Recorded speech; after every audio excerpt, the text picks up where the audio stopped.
There you go. So I'm actually going to start with an audience show of hands.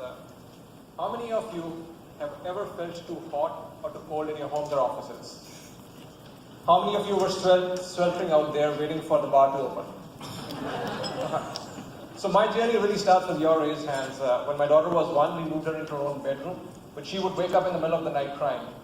And what I found out is that the temperature in her room would drop by about 10 degrees at night, so that's why she was so uncomfortable. So as a self-respecting engineer, I quit my job to fix the damn problem, which is why I'm here. So you see, we spend about $3 a square foot in a building on just the utilities. That's the energy usage. You end up spending about $30 a square foot on the building upkeep itself. That's the rent, the maintenance, and so on.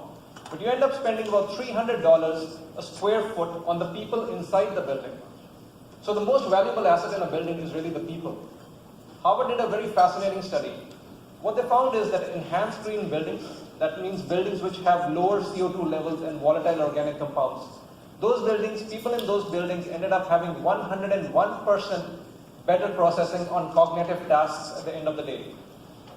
Imagine if you could cut down your workday in half. This loss of productivity because of the indoor air quality is costing employers about $6,500 a year for each and every employee. However, yet only 15% of the buildings are actually what are called smart buildings. Yet smart employers are listening. So I don't know if you've seen this building before. It's called the Edge. It's the world's most advanced building. It has 40,000 sensors which cater to the indoor air quality, the temperature, and the lighting of the occupants. But the dirty secret is that it cost over $50 million on just the building controls to make this building happen. Money that's not accessible to most of the buildings in the US. Most of the buildings in the US are under 200,000 square feet. So there are 96% of the buildings are under 200,000 square feet. For those people, they don't have a scalable technology or something which is cheap enough to be deployed. And that's the market space that we really play in. In some ways, the building controls industry is kind of like the computer industry back in the 70s.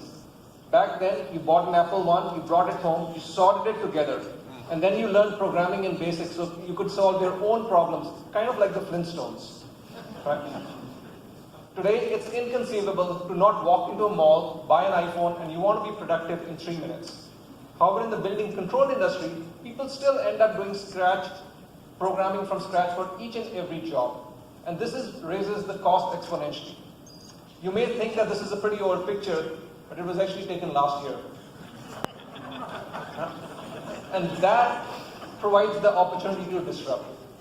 Right? What we've really done is completed a complete vertically integrated stack of a solution that works out of the box. So it's turnkey, and the 3 pieces that really define it are, the first is what we call the smart sensors. So this is a sensor that actually integrates temperature, humidity, light, occupancy, CO2 levels, volatile organic compounds, and sound. So it's the most advanced sensor that you can actually have right now. And the second piece that we have is what we call a smart node. This goes and actually attaches to the HVAC equipment.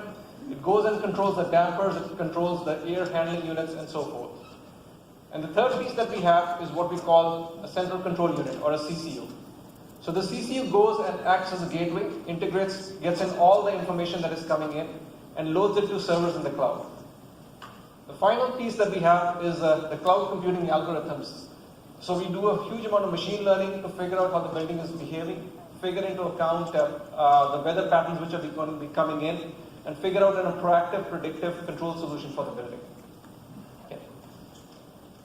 And so it actually provides all of the functionality that you saw in the Edge, but out of the box and relatively easy.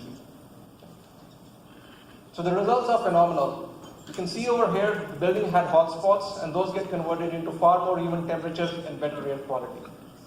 Also, because of the fact that we've actually put in all the algorithms back into the software, we end up having about 80% in savings in terms of the labor itself.